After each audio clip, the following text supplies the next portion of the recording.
আজকে সকাল সকাল আমার দাদা কাজে লেগে পড়লো। যেগুলায় কাজ করে সেইগুলাই আজকে সকাল সকাল কাজে লেগে পড়লো, কেন কালকে অনেক লেটে কাজ হয়েছিল বলে আজকে সকাল সকাল কাজে লেগে গেছে।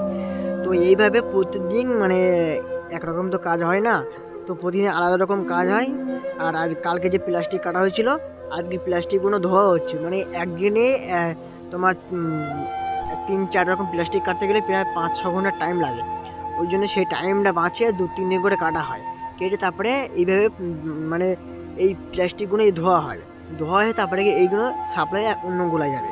তো দেখতে পাচ্ছ যে মানে এমনভাবে তুলতে হবে যেন নিজেরও কোনো সমস্যা না হয়, আর যেন সুন্দরভাবে এই প্লাস্টিক মালগুলো উঠে যায়।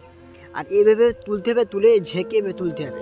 আর যে তোমার দেখতে পাচ্ছি জলটা তো এত কালো, মানে শ্যাম্পু দেওয়া তো আরও এই যে ওই যে নোংরা আছে সেই নোংরাগুলো ধুয়ে একদম পুরো কাদাগুলা তো দূরে কথা আর বেশি, মানে এত কাদাগুলা মানে মনে হচ্ছে জল দেখে কাদাগুলা আছে।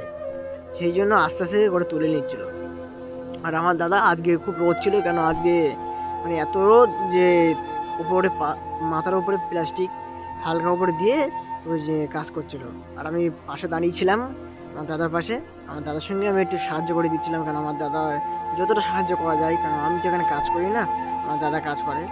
তো এইভাবে প্রতিদিন কাজ করতে থাকে। আর ওই যে আগে যে দাদাদের দেখতে পেয়েছিলে সেই দাদারা মানে মাল দেয়, আর আমার দাদা কাটে। কেটে তারপরে মালগুলো সাপ্লাই করে পরিষ্কার করা হয়। পরিষ্কার করে একটা বস্তা মানে 1-2 বস্তা হবে না, এরকম মানে 10-15 বস্তা এরকম করে হয়ে তারপরে মালা যাবে। নারী কারোর মানে এই গোড়ায় লাভ থাকবে না। সেই জন্য মালটা এই যে এখন তোলা হচ্ছে, এই মাল তোলার পরেই কিন্তু আবার তোমার হবে, ওই মাল তোলার পরে আবার এটা শুকানো হবে। শুকিয়ে এটা যখন শুকানো হবে তখন এটা হালকা ভারী একটু কম হয়, কারণ এখন জলে ভারী তো, তখন হালকা একটু ভারী ভারী কমটা হবে, কারণ রোদ্দুরে থাকলে ওটা শুকিয়ে কাঠ হয়ে যায়। আর মানে 50 থেকে 60 কেজি করে একটা অনেকে আবার 70-75 কেজিও হয়ে যায়।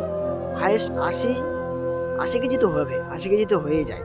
এবারে কাটা করা হয়, কাটা করে তারপরে অন্যগুলো পাঠানো হয়। আর এইগুলোর যে মালিক সে খুব ভালো, আর এইগুলার মালিক মানে সবার সাথে খুব ভালো ব্যবহার করে।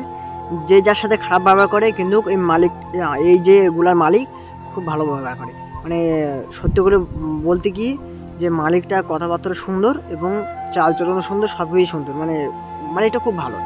ওর সাথে যদি অন্য কেউ খারাপ ব্যবহার করে তার সাথে খারাপ ব্যবহার করতে ও বাধ্য হয়, কারণ মালিকটা এমনি কোনো সারা গ্রামে নাম আছে যে ওনার খুব ভালো। আর আমার দাদার যে টাকা কোনোদিন আটকায় না, প্রতিদিন টাকা প্রতিদিন দিয়ে দেয়, যে সংসার তো চালাতে হবে। তো বন্ধুরা আজকে এই ভিডিও ছিল, আর তোমরা এই পুরো ভিডিও দেখতে পাবে। কালকে এই ভিডিও আসছে, তো প্লিজ